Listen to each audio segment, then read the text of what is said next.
Whoopsie. I turned it off all by myself. So yeah, so I'm happy that London is the place that I'm going. So yeah, so we went to see Dr. Sugimoto, and he's really nice. And so we start planning the operation, but we've got all the complications, and the pyoderma was the worst because if I ever damaged my skin, because one time it started because I burnt myself at work, and another time it started just because, and anytime I would cut, if I got cut, then it would also start. So we had to do something about that because I didn't want anybody touching me, and they didn't want to touch me either. Without doing something about the pyoderma, because if I had like a big incision, because of how long it took for my legs to heal and actually my hand to heal after this teeny weeny corporal tunnel operation, they decided that I need to do something about this first. So I ended up going to a dermatologist who took one look at my legs and went, "Oh my God, it's pyoderma." And I was really impressed because I was the first person in years, well, since I had it, that took a look at me and knew what it was. I had been to so many specialists in Toronto, nobody knew a thing. Anyway, so this lady saw me and went, ah. Then during the summer, I had psoriasis, and we couldn't figure out what it was. We being me and the nurses that come to see me and to dress my wounds, couldn't figure out what it was. So I just had it. So I made an appointment. I went in. She's like, "Oh, that's psoriasis." And I'm like, "Oh, yay. Maybe there's some more autoimmune diseases that I could catch." So I got put on this drug that costs almost like $1 million. I get it every other week for now, and it's called Simlandi, and it is a bio something drug, and it's helping. Before the operation, I had 2 or 3 injections in the end, and they cut me open. Well, they didn't cut me open. I had laparoscopic surgery, so I had 5 little incisions and no pyoderma. I was elated. No complications from the operation whatsoever. Like, that was just something I wasn't expecting. So I was so happy about that. That's done. So after the operation, first of all, the doctor that did it, the laparoscopic doctor, he said that there was absolutely no excuse for my hernia not to have been dealt with because everything went so smooth and whatever. It's like nice and tidy in there or something. I don't know what he meant really. But he said that there's no excuse for the hernia not to be taken care of. Okay, so I'm pissed. Just aside, ever since the operation, pretty much the only thing that hurts on my body, guess what? It's the hernia. Yeah. So anyway, so now I've had that operation. That's how everybody in the cancer world, basically, like, that's the start of your journey, is when you have your operation. Because I had tried to get all kinds of help from the Cancer Society before, and they're like, "Have you had your operation?" I said, "No." And they're like, "Well, call us when you do." So anyway, had my operation, and then everybody's talking that I need to see the radiologist. So I go see the physician, the surgeon after the operation, and he says, "Send you to the radiologist." And next thing you know, I'm in Sugimoto's office, and he's not the radiologist. So then he says, "Got to see the radiologist." So finally, I end up in a clinic, and Sugimoto was there, and the radiologist was there. So had a talk with the radiologist. He was also amazing. It was telling me statistics like all over the place, and he says, "So you're going to go with the radiation?"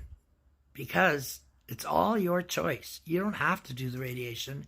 You don't have to do the chemo. You can just leave it. But it's all about risk management. If you do it, you know, or at least you think in your head you're calmer, at least, because you've done something to keep the cancer away or to keep the cancer from spreading. So I went through the radiology, which I finished last week, and then this week I went to Sujimoto's office again, and once again, it's like kind of like a nothing appointment, but this is why I trust him and love him so much, because it was an appointment where we just sit down and talk. He says to me as soon as I got into the office, he says, so, you going to do the chemo? I said, what? Is this a trick question? And he laughed and said, yes. So, so we talked about it. And he said, there's all kinds of ways. And I said, no. I said, yes, I want to do it because I don't want to be the one that dies from uterine cancer only because I didn't do the chemo follow-up afterwards. He says, yep, I get you. And so then we talked about it, and I said, my hernia is killing me, and everyone's sick and tired of hearing about my hernia, but it's the only thing that hurts. Anyway, so he said, we can do it all kinds of ways. We can start with the one drug and maybe add in the second drug later, or we can start really low and just pump it up and, pump it up as we go along, or, throwing out all kinds of possibilities there. And I said, you know what? I'm ready for it. Let's just start full blast. And if I can't handle it, well, then we'll talk about different options. Because he said the options are there for the whole thing. Like, don't worry. I'm here, just talk to me, let me know. And, we can change things, fix things, whatever you want, because it's your thing. This is also what I love about him. He's not making the decisions for me. He's not the one that says, you have to have chemo or I'm going to kill you. Nope. It's like, this is your option. Take it or leave it. And these are the statistics and all the info around it, etc. Take it or leave it. So I've been gearing myself up for the chemo for months now, ever since December, actually, because I was told after the operation that I'm going to have both radiation and chemo just to make sure that everything is taken care of. The radiation was pinpointed so that it doesn't spread to the next place that it would spread after the uterus, which is the vagina. And the chemo is to kill all the little cells that could have broken away during the operation, during the operation, beforehand, whatever. So the chemo is there to make sure that all the little cells that we don't know where they are, that they're taken care of too. So since December, I've been looking into all kinds of things and getting myself ready. I'm kind of like that. I like to be organized. I like to have all my information just in whatever I do. Like, that's what I was kind of like at work. Can't really feed a million people if you're not organized. It wasn't a million. The biggest one was 5,000 in a couple of hours, but whatever. I don't know if I said that I'm a chef. Oh yeah, I did. Anyway, so yeah, I'm ready. I've already decided that I'm going to shave my hair off before it starts falling out. See, here it is. It's the longest it's been since I cut my really long hair off. I don't know, I think I was 20. I'd grown it down to my bum. It's not down to my bum just yet, but see, I can see it. Like, even like this. um, but yeah, that's going to come off. I'm meeting the tattoo artist that I want a tattoo on my head.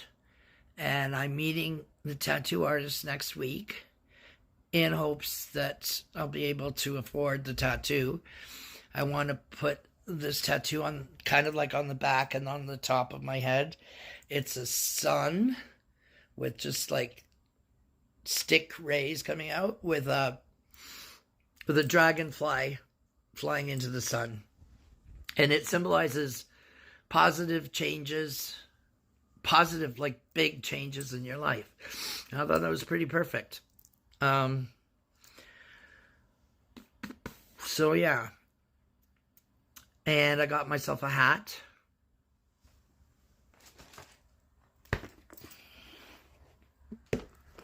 Here it is. I have a ponytail in, so it doesn't fit very well right now. This is my new hat. Because I'm not about to walk around with an ugly scarf on my head doing the, oh my God, I got cancer thing. I'm going to shave my head and put that beautiful tattoo on me if it kills me and walk around proud. And I kind of hope that I own it so much, that I love it so much, that I'll never grow my hair back. As my aunt said, she said, verbatim, Chrissy, you've been 2 feet from shaving your head your entire life. Just do it. And she's very right. So I'm going to do it and then get the tattoo, and that's that. That's fine. I've got all my meds all sorted, etc., for anything that I might need. I don't smoke pot anymore. I tried for about a year. It didn't work. I tried for sleep. Didn't work at all. So don't do that. So that didn't help me sleep anyway. So I've got what I need. I've got my little doggy. Where is she? Let's do this. There she is. That's Izzy baby. Yep, she'll take care of me. She always does. And yeah, and then, my nice neighbors, I'm sure, will help out. Like in whatever it is that I need, but I don't like asking all the time. And my goal is that by December, I'll be done the chemo, because I'm doing it every 3 weeks for 5 months. So let's say it starts in May, June, July, August, September. Then I've got from September, October, November, December to get myself off of all my meds and get fit, which, well, I'm probably pretty easy because I'm just dying to do it right now. Get fit, and then I really want to drive a truck. It's been a bucket list job of mine for many, many, many, many years now. A couple people, when I told them that was what I wanted to do, a couple people's reactions were finally. So, yeah, that would be nice. Drive around this continent and take pictures, and someone pays me for it? Who'd say no? So that's the start of my story. And out of this bit of my journey, let's say the radiology part of my journey, let's start with this. The scariest 3 words in the English language, in my opinion, are cancer, radiology, and chemotherapy. Because the moment somebody hears that, cancer, right away, everybody just thinks it's your death now. But it's not. If it's caught on time, and like everybody always says, and it's true. I I'm, knock on wood, not gonna die from it. Not yet, anyway. I've got lots and lots of time to work on that one. Radiology, it was nothing. I asked the girls when I first started, because I pretty much understand, what it is. You kind of go in and you get something like what is an x-ray, and you go home and you had an x-ray. That's pretty much it. It didn't affect me whatsoever. Yeah, I had 5 x-rays as far as I'm concerned. So, yeah, it was nothing. So if you have cancer and you're about to have your operation and they tell you that you need radiology, I'm here to tell you, don't worry. The radiology is not a big deal. I'm not sure about the chemo because I haven't actually talked to somebody who's done it lately.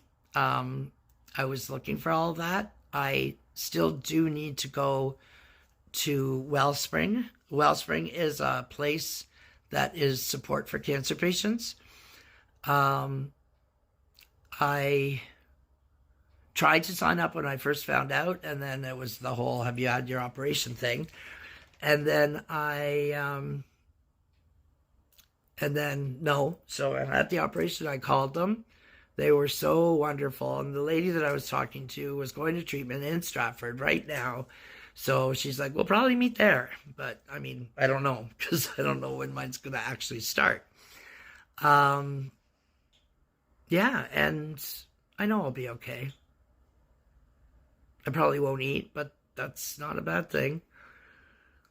Well, no, it's not a good thing either, but I mean, been in conditions where I don't eat before, and it's never really been a big deal. So yeah, that's my story so far, and I hope to get a couple more videos out by the end of it all, and let you know how the rest of the journey is. And I hope that I could help somebody who was in my situation, who just couldn't seem to find the answers to the stupid questions, stupid or whatever questions that I had. And if you do have any questions, feel free to ask me. I mean, I'll answer if I can. And if I can't, well, then ask the next person. Maybe they can. So yeah, I'll cut out right now because it's a beautiful day. And although it is cold, I thought maybe I should go suntan, but it's kind of cold. But it is a beautiful day out, so I should finish cleaning. I cleaned half of the apartment yesterday. I should finish that, but somebody, not naming any names, is afraid of the vacuum cleaner, like big time. So yeah, I'll see you with my next report soon. Signing off, it's Chrissy. Have a great day.